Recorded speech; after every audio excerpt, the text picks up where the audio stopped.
So one of the things I started talking about was, which we don't pay enough attention to, as the mighty, mighty surveillance tool that it has become, which is gaming. So let's start from the early games, arcade games.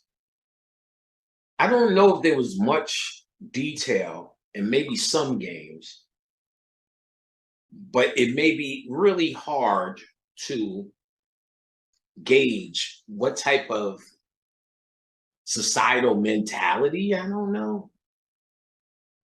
or what type of data. Let's look at it that way. What could you collect from arcades in the early days? I guess the demographics, what people are playing, what people spend their money on mostly. So whatever game got the most quarters, I imagine. Clearly pinball machines would entertain. By the time you get to Pac-Man, Galaga, Space Invaders, Pac-Man was the first video games I remember. Galaga, Centipede, later games like Phoenix, Scramble, I'm an OG, Defender, Joust, Dig Dug, Gauntlet, Rampage. These are games that are here.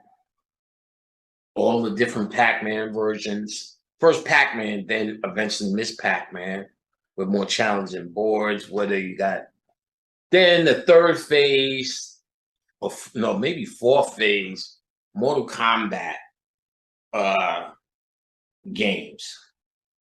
You know, that era, Dungeons and Dragons. So the side-by-side fighter games.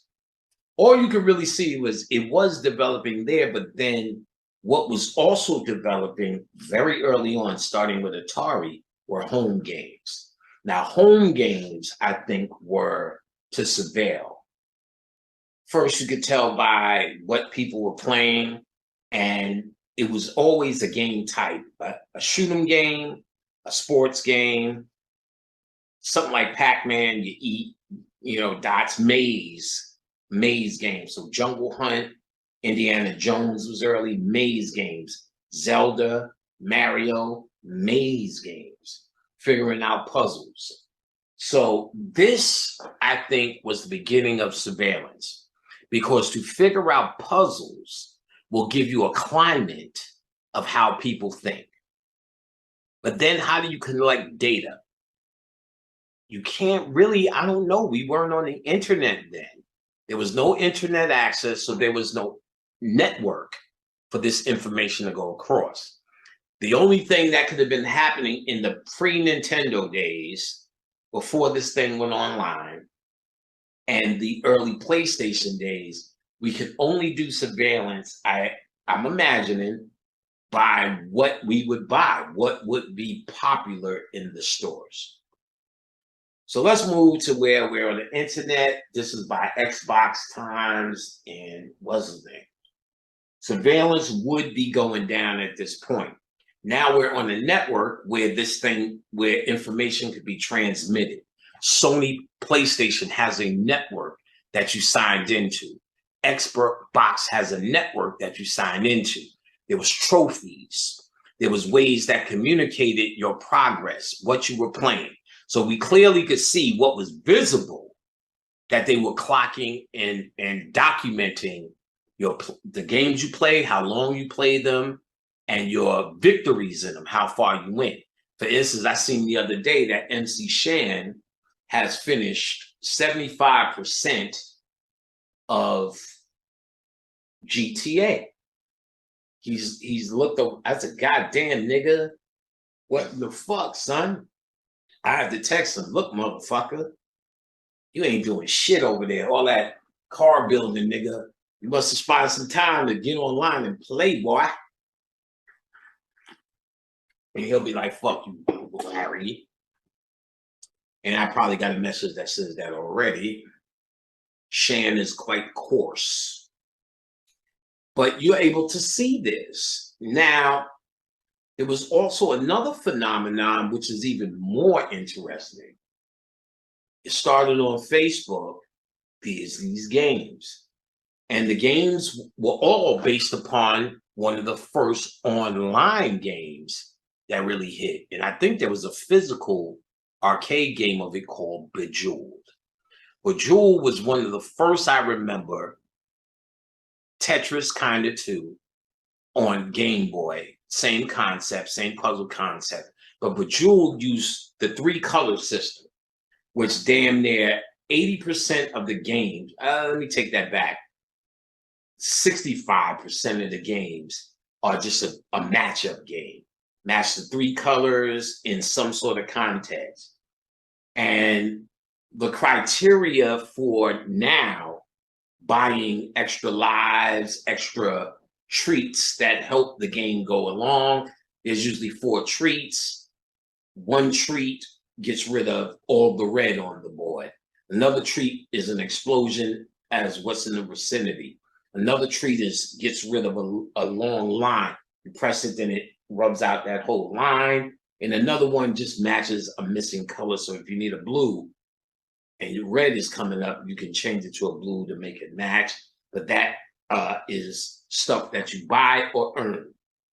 So as long as you have to buy or earn, and they keep giving you lives that you have to wait for, the first test we can see is how patient you are as an individual.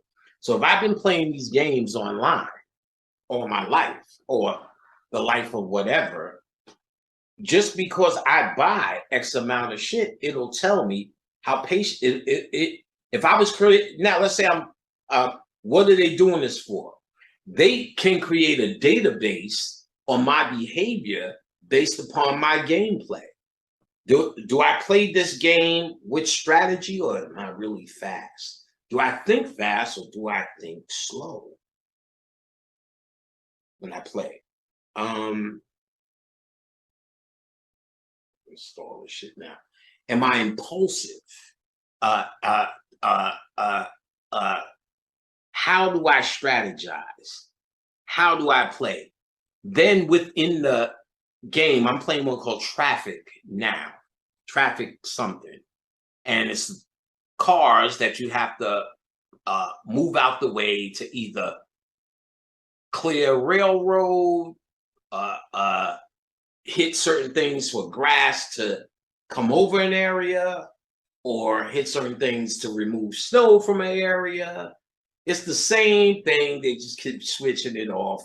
You have to hit a certain area to move the fountain, blah, blah, the same old crap, but it's the same thing, just same 5 or 6 puzzles, just keep reordered in the same way, which means it's telling me certain ones I do better than others. Certain ones, when I see them, I'm like, oh, I'm more looking forward to that. I'm gonna knock that out. Certain ones, that snow one, oh fuck, or that grass one, oh fuck. So maybe they understand that some are harder, and they see how I rise, how I move to the occasion. Do I always cheat on that one because that symbolizes how I would act in this given scenario? How if I'm advanced in this area, it may characterize how I act in this scenario, coupled with other games. Remind you, you must sign in to Facebook or Google, and we know they both is already proven that they keep a database of your behavior. So what if they're chronicling how you play these games and your game characteristic to create a profile on you? One that they may never use or never need to use, but if they do have it because you played goddamn Candy Crush. 3-pair match, it will tell you everything you need to know about your strategy, how you think, how you act and react, or can possibly act and react based upon them giving you the scenarios through this puzzle, through this game. Same thing. Not only is it training, how numb would you be if you played a whole lifetime of Grand Theft Auto and Call of Duty? Call of Duty is just a call for those who must go to war. If you need to go to war and then you have to actually kill a live person, but you could see in your scenario, you can't differentiate the two. If I play Grand Theft Auto, which I don't play well, it's a lot of me just running around doing shit in director's mode. I still get depressed because you're in this fucking world where you're just shooting people constantly in the face. And I started to notice, and I remember last time, oh, that's why I stopped playing that shit. Starts getting me fucking real anxiety. I can't even sleep at night. This shit has a real effect when you're working on that hard shit. And it also tells me there's a certain aspect of you emotionally that cannot tell the difference. So when you see crime and the ability and road rage and all the rest of it, even unrelated to cars, just the ability for people to lose their fucking mind. All you have to do is watch 1 to 2 episodes of ridiculousness, and that'll get you on the page. You got to understand that you've been shooting people in the face ever since you were a child. You know what I'm saying? This game was out before my son knew how to hold a controller. He's 27 now. He's been playing this shit forever. I've been watching him play this shit forever. Call of Duty forever. And it's really about headshots, player. Surveillance. Once that really happens, why you see all of these weaker white men so gun-ho about this shit. So mind controlled on this side. See, in New York, we wear fatigues. And I don't know anymore, but this was happening 15 years ago. Fatigues were still a part of the game. And I had a shitload of them. And I wore them out here. Niggas, you were wearing for comfort. I would travel in the airport. Motherfuckers kept coming to me, thank you for your service, nigga. After a while, I started going, shit, nigga, you welcome, nigga, because I do a lot for you niggas in the human race, so you're welcome. But just the giving, the conch blanc, what is it, conch blanc, mind control that's already put into them. If I was like trying to hustle some shit, I'd be sitting in the goddamn first class before you know it. It's me and that motherfucker. I just came and I was in Afghanistan. I got PST, son. Not to make fun of this fucking, shit that's happening. But you could get over because of the mind control here. This shit is a mind control game. So this whole occult shit is to try to get you off of the mind control. You got to listen to the words I'm telling you. Is about independent understanding of self. So you could only and have to rely on thyself. That's why I'm even telling you today, you can't even rely on the history that you even were told were yours. This is for the free thinkers. The niggas who are stuck, no. Harriet Tubman, she was great. She was wonderful. She did the damn thing. Shoot you in the face. You don't hurry up, nigga. If that's what you need to hear to make yourself feel like you exist and better about your existence, then that's what I just said. But those who are free thinkers, you need to question it. I'm not saying it's right or it's wrong. I'm saying I don't know. I've never seen her. I've seen only what I've been told.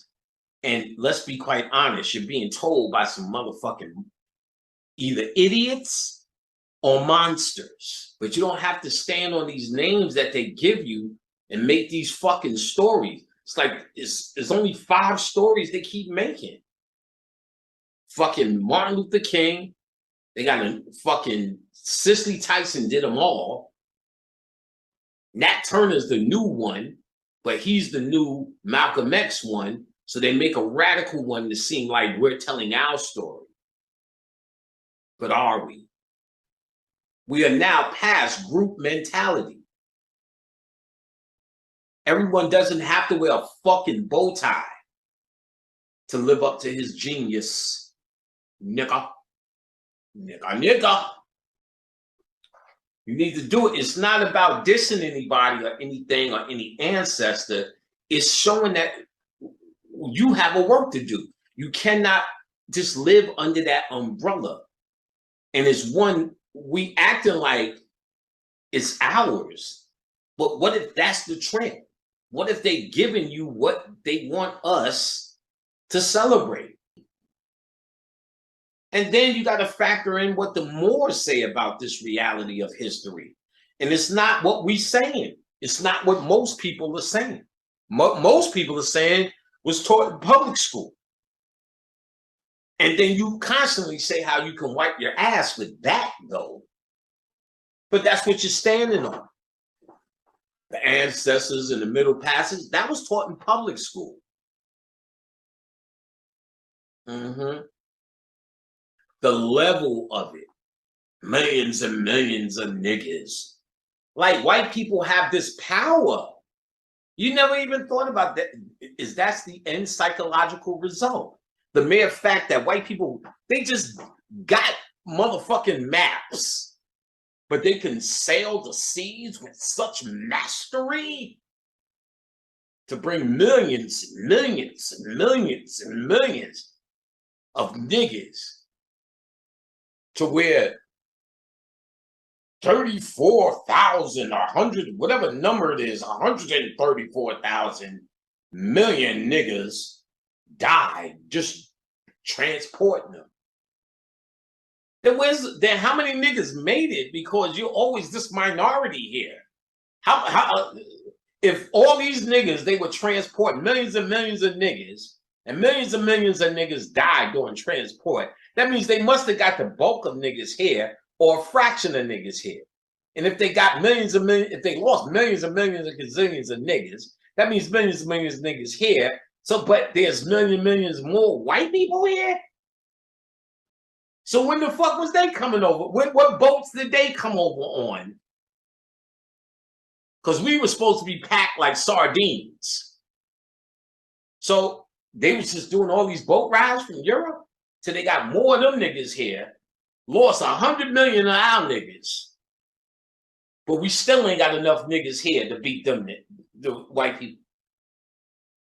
Are y'all buying this shit still? Oh, but their ancestors and they suffered. You don't know that shit. That's what you've been told.